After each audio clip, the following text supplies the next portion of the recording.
The 2nd of December, 1953. As arranged, Miguel has met me on the way out of the village. He has finally agreed to take me to the Nameless Ones. He doesn't want me to film. He has spoken at length to my car, telling it that we are to go on a long journey, but that it will not be going all the way with us, and it must forgive us. The 4th of December. We have been gone for 2 days. Miguel has asked me to drive.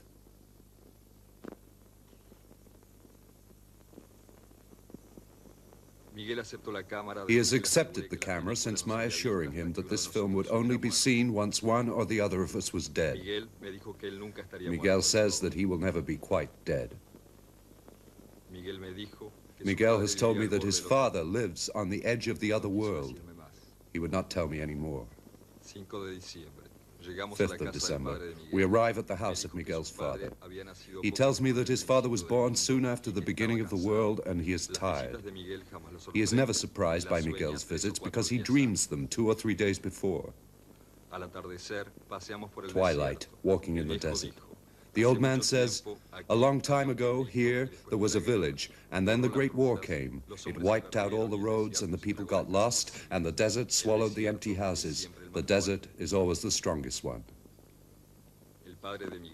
Miguel's father has told me that I am too delicate for the spirits of the desert, and I had better sleep in the car. I did just that. 6th of December. For more than an hour, Miguel's father has been consulting the desert. Around 10 a.m., the father has come over to talk to his son. He talks in a dialect that only Miguel can translate. If, on the 2nd day, we meet a lizard crossing the road from left to right, we have to follow that direction. If on the 3rd day, a bird circles us twice overhead, we must immediately sit down and defend ourselves. It means they are not yet ready. If, on the 4th night, an icy wind wakes you, it means they want to test you and have asked Death to fan you with his veil.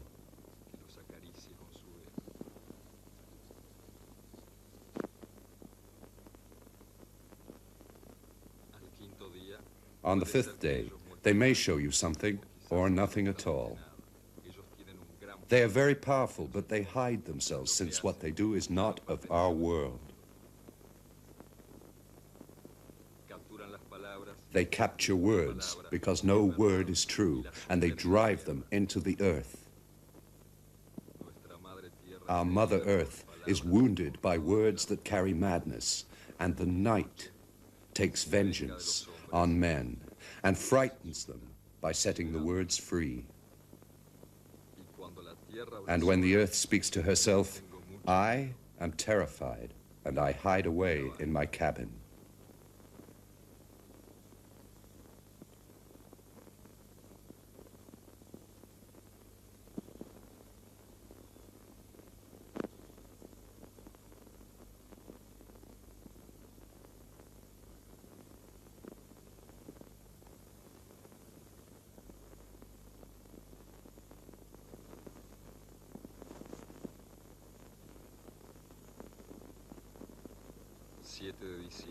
Seventh of December.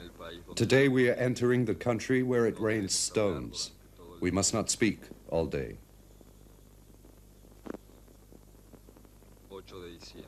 8th of December. We've just seen the lizard. Now we must follow this direction. A stop at the end of the afternoon. I can hardly believe we have to actually follow a lizard. Miguel tells me that it was nothing but a lizard.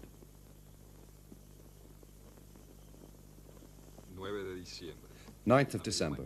Mid-morning, a bird overhead. Miguel is scared of me filming it. He thinks it is dangerous. We stayed in the position Miguel's father had shown us for more than 3 hours. Later, we headed west. 10th of December. On the other side, the land of the Nameless Ones begins. Miguel tells me that they can travel very quickly across this vast space, for sometimes they are really there, other times they are only dreams. He would not say any more. Miguel does not think we will have long to wait. I suddenly realize that everything has happened just as his father said it would. I am much more impressed than I let on. 11th of December.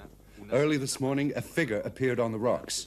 In front of my eyes, it headed for the rock face, only to reappear at the same instant 500 yards away. Miguel whispered to me that it moved with the dream. I didn't believe what I was filming. This evening, Miguel asked me to film myself with him. I have a premonition, but refuse to admit it.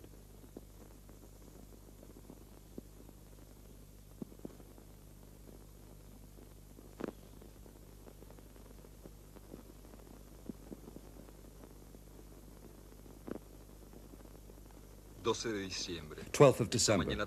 Early this morning, two figures appeared, and at the very moment I saw Miguel down on the rock, he whispered beside me, "Time is only an illusion." I turned towards him, but he was no longer there. I was filming by reflex. When I turned back to the rock, it was already empty.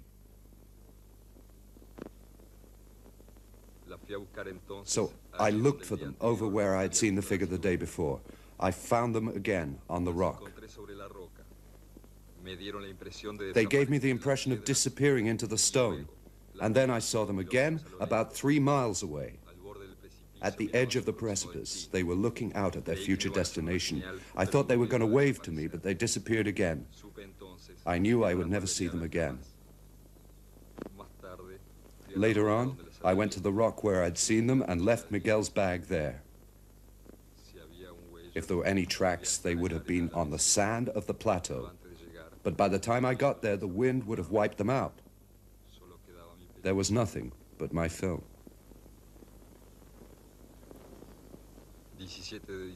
17th of December. I arrived at Miguel's father's. He was no longer there, and the desert was reclaiming the cabin. I tried not to show any surprise.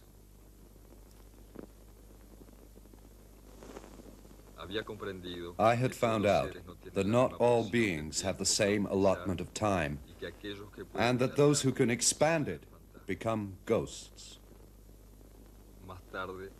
Later on, I filmed myself cleaning the car, and then wanted to carry on filming right up to the last frame to reassure myself,